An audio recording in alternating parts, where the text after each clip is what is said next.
it's a question I know I'm going to get asked. Regarding some of the calls, specifically the end of the game last week. Went through a normal review process. That's why I did want to comment on a few of the things that I wasn't educated on post game.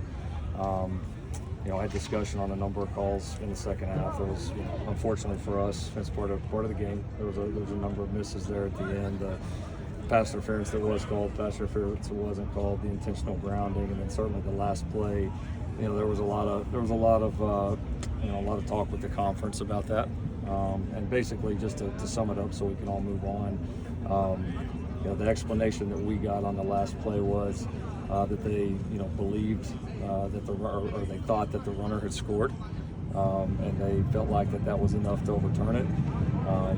I've not been given any explanation why we ignored the part of the rules that obviously state that to overturn something, all right, that it has to be absolutely, completely clear cut. There can be no, obviously no doubt about what happens, and that part was ignored, which is unfortunate for us. Now we're moving past it. It's not the reason that we lost the game. We had plenty of other opportunities, and I'm not sitting here blaming the officials, saying, well, they did a bad job, and that's why we didn't win the game. That has nothing to do with it. It's part of football. It's part of road football. It's unfortunate, yes, but obviously a lot of things that we can do better and need to do better and expect to do better going forward. So they didn't. So I wanted to address that, and that's out. To clarify that, did they tell you that they believed the ball crossed the plane, or just that they believed he scored?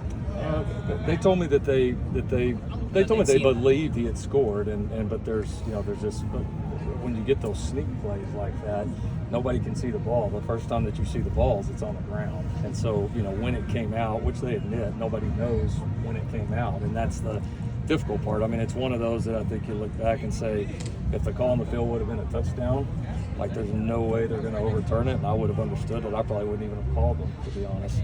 The touchdown, obviously, or it being called short, in my opinion, like there's no way that can be overturned. The rules are pretty clear, but we just chose not to look at that point. So just to be clear, they did not say that there was indisputible video evidence. No, they agree. Yeah, they agree that it's not indisputable. I mean, they agree, which is unfortunate because that's part of the rules. But listen, I get it's a close play. Like I get it. And did he score?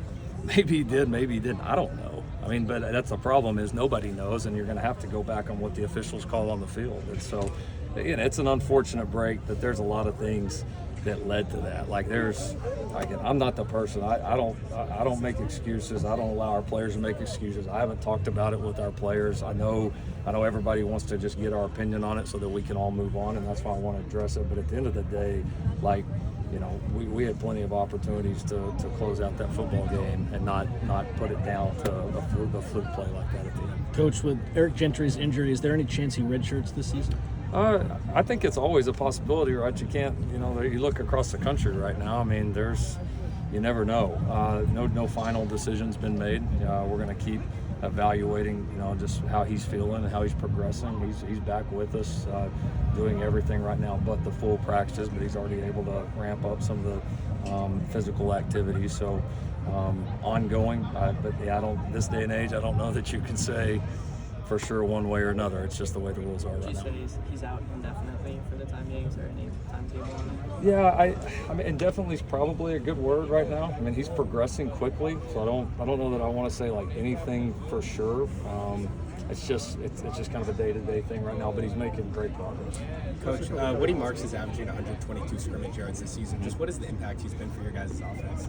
He's been exactly what we had hoped he'd been up to this point. He's been, I think, a steady veteran presence for us because we do have a lot of youth and new players around him.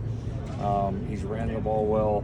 He's done a nice job in pass pro, and then obviously he's been a factor in the receiving game as well. So I think he's going to keep getting better as he gets settled in with our guys, our linemen, our system, everything. I think he can still continue to improve, and I believe he will. But he's just a quiet, unassuming, hard worker, shows up every day. You can tell he's really motivated to play, and he's been a great teammate. So I can't say enough about him up to this point. With how well Woody is running, does it make sense to lean on the run game more often, especially down the stretch of games? No question. You know, we did a lot the other night. You know, we ran it a lot. We ran it well. It was good to see, you know, the rest of the group really do some good things in the run game. I know we talked about that some after the game, and that was important the other night, but it's obviously going to be really, really important going forward. And so I felt like we took some great steps. And listen, the most fun time to call plays is when you got a great run game. I mean, that's it's a lot different. So it was good to see us take some steps. With the offensive line, what needs to happen to take that next step forward in pass protection? I think we just got to continue to build on. I mean, I think we've had a few weeks here. We didn't play good against Michigan,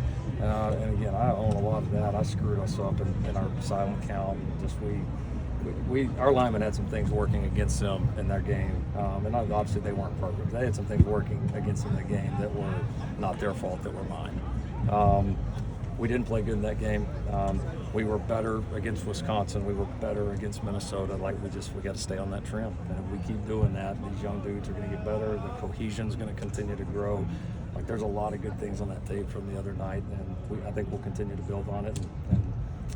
So yeah, it's going to do that. And then obviously we want our depth and our guys to keep pushing them, and obviously be ready to sub in there and go as well. Like, and you made the point, you guys are feel like you guys are a couple plays away from 5-0. Don't feel like it. We are. You said the same thing at times last year. Is it a concern at all to you that you guys haven't gotten to that point yet, where you're not just a couple plays away and you're there? I mean, how do you approach ultimately being at that place? Well, I mean, that's part of college football. I mean, I think like job number one is you got to put yourself in position to win these games. You know, we also had several games last year that we weren't really in position to win. So that's job number one. And then obviously, as you keep progressing, you have a chance to win those and continue to put yourself in those positions. You grow, you get better. Hopefully, you start to separate in more games that maybe don't come down to one here or there.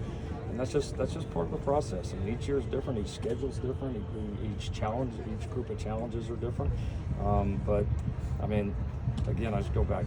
There is massive progress on a lot of areas right now. That's pretty clear. So we're in the moment right now and getting ready for a big one this week. Is there any update on Lake McCree?